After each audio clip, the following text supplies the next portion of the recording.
جہاں لوہے کے بڑے بڑے بلاک تپتی گرمی میں تپ رہے تھے اور اس کو باری باری ان بلاکس پہ لٹاتے تھے، جلن، آگ، تپش، جلنے سے زیادہ بڑا عذاب بھی کوئی نہیں ہو سکتا ہے بھلا۔ اس کی انا اور مردانگی کو گوارنا تھا کہ ان لوگوں کے سامنے اس کے لبوں سے اف تک نکلے، مگر بعض اوقات کراہنے اور درد سے بلبلا اٹھنے سے وہ خود کو روک نہیں پاتا تھا۔ تب اسے بہت غصہ، بہت بے بسی محسوس ہوئی تھی، مگر یہ باتیں تھیں۔ ہی ول ناٹ سنگ، وہ اپنی زبان نہیں کھولے گا۔ پھر وہ اندھیر دن اور رات اس کے اندر سے ہر چیز آہستہ آہستہ نگلنے لگی۔ اپنی ذات کا وقار اور عزت نفس تو وہ کھو چکا تھا، پھر جب ہر روز وہ اسے بے پناہ تشدد کر کے نیم جاں حالت میں سل کے سخت فرش پہ پھینک کر چلے جاتے تو اندر موجود ہر جذبہ فرش کی گرمی میں بسم ہونے لگتا۔ جیل جانے سے قبل وہ اتنا تلخ اور بے حس نہیں تھا۔ زندگی اور زندگی کی تمام تر نرمی اس کے اندر موجود تھی، مگر ان تاریک دنوں نے ہر چیز اپنے اندر جذب کر لی۔ وہ دن اور رات کا حساب نہ کر پاتا، آہستہ آہستہ رات دن برابر ہو گئی۔ اس کا وقت کا حساب مکمل طور پر کھو دیا۔ جب کھانا آتا تو معلوم ہوتا کہ رات ہو گئی ہے۔ کھانے کی پلیٹ جو پہرے دار دروازے کے درز سے جان بوجھ کر یوں ترچھا کر کے تھماتا کہ اس کا پکڑتے پلیٹ زمین پر گر جاتی، اسے اس گندی زمین سے سالن اٹھا کر کھانا پڑتا، جس کو چباتے ہوئے بھی اندر ریت اور پتھر محسوس ہوتے تھے۔ جب کبھی انڈیا پاکستان کا میچ ہوتا تو پہرے دار کمنٹری سنتے ہوئے زور زور سے پاکستان، محمد الجناح اور مسلمانوں کو گالیاں دیتے، ایسے الفاظ سے انہیں نوازتے کہ اس کا خون کھول اٹھتا، مگر وہ اپنی جگہ سے ایک انچ نہیں ہلتا۔ زندگی، خواہشات، امیدیں، امنگیں، اس کے اندر سب کچھ مر گیا تھا۔ ساری دنیا اور اس کی ہر چیز منگڑت فسانہ تھی۔ اگر کہیں کوئی حقیقت تھی تو یہ تنگ تارے غلیظ سا سیل تھا۔ وہ اس روز بھی فرش پہ لیٹا چھت کو خالی خالی نگاہوں سے تک رہا تھا۔ اسے ممی یاد آ رہی تھی۔ وہ ہر روز رات کو سونے سے پہلے سوچتی ہوں گی کہ ان کا بیٹا کہاں ہے۔ وہ ان سے عرصے سے رابطے میں نہیں تھا، مگر اب تک تو شاید ان کو علم ہو گیا ہوگا کہ وہ زیر حراست تھے۔ کیا وہ پھر کبھی ان سے دوبارہ مل سکے گا؟ کیا وہ پھر کبھی پاکستان کو دیکھ سکے گا؟ اس نے سوچنا چاہا تو ہر طرف محیب اندھیرا نظر آیا۔ وہ جانتا تھا کہ وہ کبھی عدالت میں پیش نہیں کیا جائے گا، نہ ہی اس کا ملک کبھی اسے تسلیم کرے گا۔ کوئی ملک اپنے جاسوس کو تسلیم نہیں کرتا، مگر یہ اس کا اپنا انتخاب تھا۔ اس نے خود یہ زندگی چنی تھی اور اس تمام اذیت کے باوجود وہ جانتا تھا کہ اگر اسے 10 زندگیاں دی جائیں تب بھی وہ یہی جاب چنے گا۔ اسے اپنے کام سے محبت تھی، وہ پچھتا نہیں رہا تھا۔ مگر وہ یہ ضرور سوچتا تھا کہ اس پاکستانی جاسوس کے گھر والوں نے نہ جانے کتنا عرصہ اس کا انتظار کیا ہوگا، جس کو اس نے اپنے ہاتھوں سے دفنایا تھا، لیکن اسے لاوارث نہیں چھوڑا گیا تھا۔ اس کی نعش کی بے حرمتی اللہ کی زمین نے نہیں ہونے دی تھی۔ تب اس کی صرف یہی خواہش تھی کہ اسے بھی لاوارث نہ چھوڑا جائے۔ پچھلی رات بھی پہرے داروں نے سیل میں 2 سمپولیے چھوڑ دیے، جنہوں نے اسے ہاتھ میں پکڑ کر اپنے جوتے کی نوک سے مارا تھا۔ اگر کل کو اس کے سوتے ہوئے وہ اس کو مار دیں اور اس کی لاش کو دریا میں بہا دیں تب وہ کچھ نہیں کر سکتا۔ اسے نہ نام چاہیے تھا، نہ شہرت، نہ ستائش، اسے بس ایک عزت دار جنازہ چاہیے تھا۔ وہ بہت اذیتناک روز و شب تھے۔ اس وقت بہت وہ سوچوں میں غلطاں تھا۔ پہرے دار اس کے سیل میں لا کر کسی کو پھینک گئے تھے۔ انہوں نے آنکھیں کھول کر گردن ذرا سی موڑ کر دیکھا۔ وہ ایک کم عمر لڑکی تھی جو بے تحاشا رو رہی تھی۔ اس نے پاکستانی طرز کی شلوار قمیض پہن رکھی تھی اور دوپٹہ پھٹا ہوا تھا، چوٹی سے الجھے ہوئے بال نکل رہے تھے۔ اس کے حلیے سے لگ رہا تھا اسے شدید ظلم و تشدد کا نشانہ بنایا گیا ہے۔ کون ہو تم؟ وہ بولا تو اس کی آواز دھیمی تھی۔ وہ اسی طرح لیٹے ہوئے گردن ذرا سی موڑے اسے دیکھ رہا تھا۔ میں نے کچھ نہیں کیا، ہم پوری فیملی کرکٹ میچ دیکھنے آئے تھے، انہوں نے ہمیں جانے نہیں دیا۔ یہ کہتے ہیں کہ ہم پاکستانی جاسوس ہیں۔ وہ روتے روتے اسے اپنے بارے میں بتانے لگی۔ اسے 20 دن ہو گئے تھے ان لوگوں کی قید میں اور وہ بہت دکھی تھی۔ وہ چپ چاپ اس کی روداد سنتا تھا۔ ابھی وہ بول ہی رہی تھی کہ سپاہی دوبارہ آئے اور اسے کھینچتے گھسیٹتے ہوئے باہر لے کر جانے لگے۔ وہ بے اختیار خوف سے روتی چلاتی جہان کو دیکھ کر اسے مدد کے لیے بلاتی رہی۔ جہان نے گردن واپس موڑ کر آنکھیں بند کر لی۔ وہ کچھ نہیں کر سکتا تھا۔ 3 روز تک روز رات کو وہ اس لڑکی کو لے جاتے۔ ٹارچر سیل قریب ہی تھا، وہاں سے اس کی دردناک چیخیں، آہیں، سسکیاں یہاں تک صاف سنائی دیتی۔ صبح کے قریب وہ اسے سیل میں واپس پھینک جاتے۔ اسی حالت میں وہ مزید زخمی ہوتی اور مزید رو ہی رہی ہوتی۔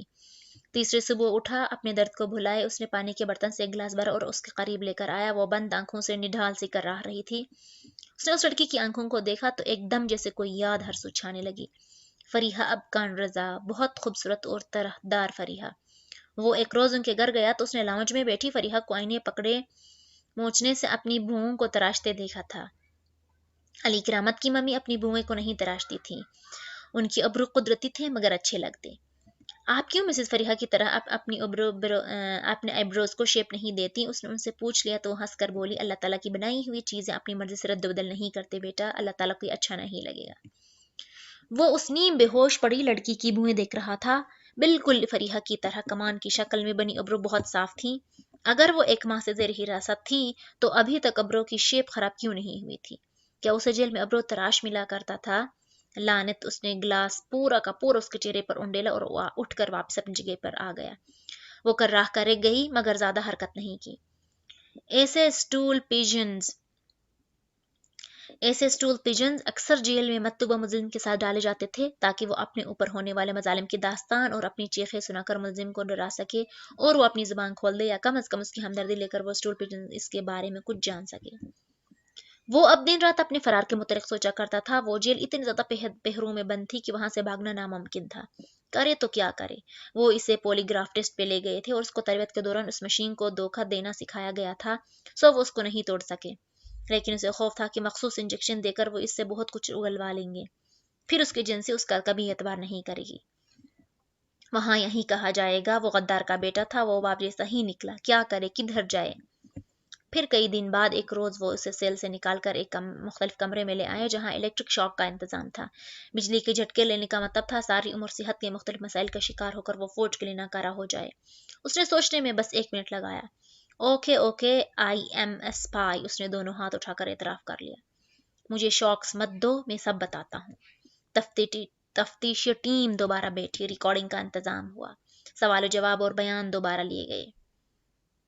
اس نے اپنے سوچے سمجھے منصوبے کے مطابق ان کو بتانا شروع کیا کہ وہ سویلین جاسوس ہے، اپنی ایجنسی کا نام اسے نہیں معلوم، اور چند دوسری کہانیوں کے بعد اس نے بتایا کہ اس ماہ کی 13 تاریخ کو اس کو اپنے ساتھی جاسوس سے ملنا ہے، وہ ان کو وہاں لے جائے گا تاکہ وہ اس ساتھی کو گرفتار کر لیں گے اور اس کے ساتھ رعایت برتیں۔ وہ جانتا تھا کہ اس جیل سے وہ نہیں بھاگ سکتا، ہاں کھلی فضا میں شاید یہ ممکن ہو۔ اس نے کہا کہ اگر وہ 13 تاریخ کو وہ نہیں آیا تو پھر 1-2 ہفتے بعد اسی جگہ پہ وہ دوبارہ آئے گا۔ خوب وارن کرنے اور جھوٹ بولنے یا فرار کی کوشش میں ملنے والی سزا کے بارے میں ڈرا دھمکا کر وہ یہ خطرہ مولنے کو تیار ہو گئے تھے۔ اس کے پاس بھی اس کے سوا کوئی چارہ نہیں تھا اور ان کے پاس بھی اس کے سوا کوئی چارہ نہیں تھا۔ وہ انہیں ایک پرہجوم جگہ پر لے آیا، مگر وہاں اتنی سیکورٹی اور مکمل انتظامات ہے کہ ادھر سے فرار ہونا کسی اسپائڈر مین کے لیے تو ممکن تھا مگر انسان کے لیے نہیں۔ اس نے وہاں ادھر ادھر ٹہلتے ہوئے بہت دفعہ کوشش کی کہ کہیں کوئی جھول مل جائے مگر یہ ناممکن تھا۔ وہ چپ چاپ واپس آ گیا۔ اگلے ہفتے وہ پہلے سے زیادہ سیکورٹی کے ساتھ اسی جگہ پر لے جایا گیا۔ اس کا کوئی ادھر دوست نہیں آیا، سو کوئی نہ آیا۔ 3 گھنٹے اس پل وہ ادھر ادھر ٹھہر کر وہ اس سے ہٹ کر ایک بک سٹال پر چلا آیا۔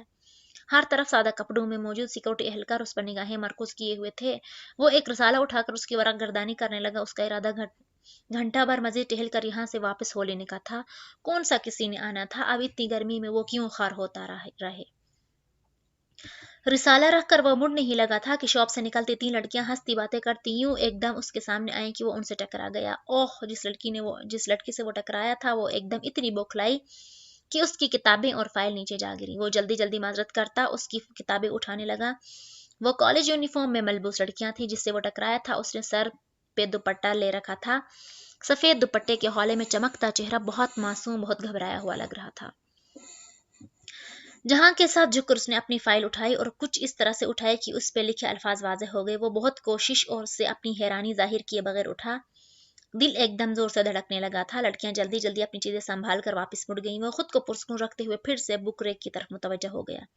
ایک کتاب اٹھا کر اسے چہرے کے سامنے تان لی تاکہ اس کے تاثرات اس کے نگرانوں سے چھپ جائیں۔ اس لڑکی کے فائل پہ ایک افسر کا نام، رینک اور اس کے تفتیشی ٹیم میں شمولیت کا دن لکھا تھا۔ ساتھ میں پہچان کے لیے جہان کا اپنا کوڈ نمبر اور اس کے کوڈ نیم کا مخفف بھی لکھا تھا، ARP، ایجنٹ روز پیٹل۔ اس میں اور گلاب کی پنکھڑی میں کوئی مماثلت نہیں تھی۔ یہ بس ایک کوڈ نیم تھا جیسا عموماً ہوا کرتے تھے۔ شاید جس نے الاٹ کیا تھا اس کے سامنے اس وقت روز پیٹل ٹشو کا ڈبہ رکھا ہو۔ بہرحال لڑکی کے فائل پہ لکھے یہ الفاظ پہچان کے لیے کافی تھے۔ اس نے کتاب واپس رکھتے ہوئے سرسری سے انداز میں دکان کی شیشے کے دروازے کو دیکھا جہاں دور مخالف سمت جاتی 3 لڑکیوں کا عکس نمایاں تھا۔ اسی پل فائل والی لڑکی نے گردن ذرا مڑ کر اسے دیکھا۔ اس کی آنکھوں میں ایک مسکراہٹ تھی۔ مرہ جمیلہ، خوبصورت عورت۔ اگلے ہی لمحے مرہ جمیلہ واپس پلٹ گئی۔ وہ 3 لڑکیاں اب بس پوائنٹ کی طرف بڑھ رہی تھیں۔ وہ سب کچھ اتنے عام سے انداز میں ہوا تھا کہ ان درجنوں نگرانوں نے بھی کچھ محسوس نہیں کیا۔ 1 گھنٹے بعد وہ واپس چلے آئے۔ اب اس کے پاس مزید ایک ہفتے کا وقت تھا. اگلے ہفتے اس کو آخری دفعہ ان لوگوں کی اس جگہ پہ لے کر جانا تھا. اس کے تعاون کے پیش نظر ہفتے 10 دن اس پہ تشدد نہیں کیا گیا. کھانا بھی قدر بہتر مل رہا تھا. شاید وہ سمجھے کہ اگر وہ راز اگل دے تو اس کو چھوڑ دیں گے. حالانکہ وہ جانتا تھا کہ تب بھی وہ مارا جائے گا، مگر اب اسے امید تھی. اسے لاوارث نہیں چھوڑا گیا تھا. اسے بس اس آفیسر کا انتظار کرنا تھا جو چند دن میں ادھر آ جائے گا اور فرار میں اس کی مدد کرے گا.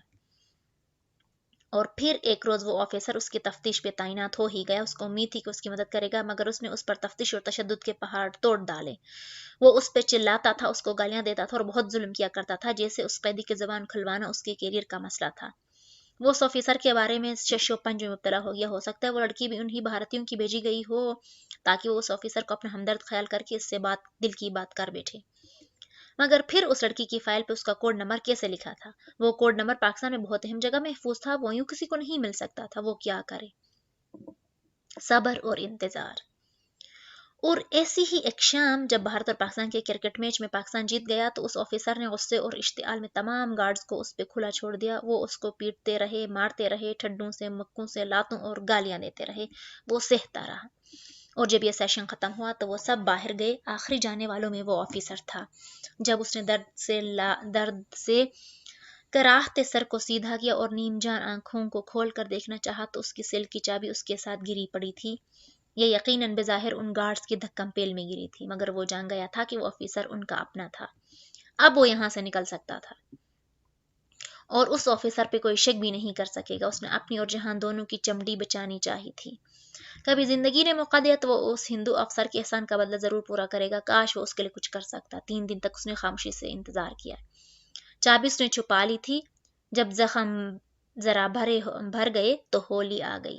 تہوار کا دن. سب اس روز مگن تھے. وہ اپنا کام کر سکتا تھا اور وہ موقع کا انتظار کرتا رہ گیا. جب اچانک ہر طرف شور اٹھا، دھکم پیل، افراتفری. کہیں کسی کمرے میں آگ لگ گئی تھی. لوگ بھاگ رہے تھے اور وہ جان گیا تھا کہ اس کے پیچھے کس کا ہاتھ ہے. باقی سب تاریخ کا حصہ بن گیا.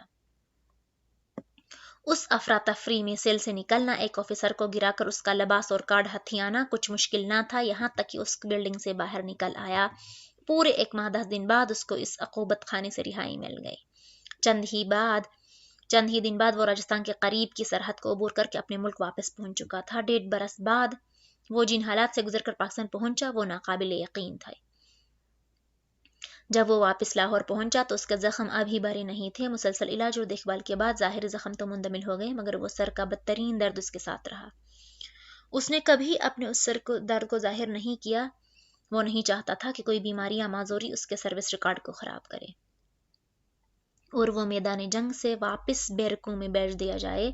ان کی ایجنسی کا ایک مشہور مقولہ تھا کہ ہم زمانے امن میں جنگ کرتے ہیں اور زمانے جنگ میں اپنی کی ہوئی جنگ کا نتیجہ دیکھتے ہیں. ابھی وہ مزید جنگ کرنا چاہتا تھا. جنت کے پتے ایک فرضی داستان ہے، مگر جیل کے دوران تشدد کے مختلف طریقے جو یہاں بیان کیے گئے ہیں وہ بالکل درست اور حقیقت پہ مبنی ہے. یہ چند واقعات ابو شجاع ابو وقار کی کتاب غازی میں بیان کی گئی سچی داستان جو سلیم نامی ایک حقیقی جاسوس کی داستان ہے سے متاثر ہو کر لکھے گئے ہیں، جس کے لیے ہم اس کتاب کے لکھاریوں کے احسان مند ہیں اور سر سلیم کے ایصال ثواب اور مغفرت کے لیے دعا گو ہیں.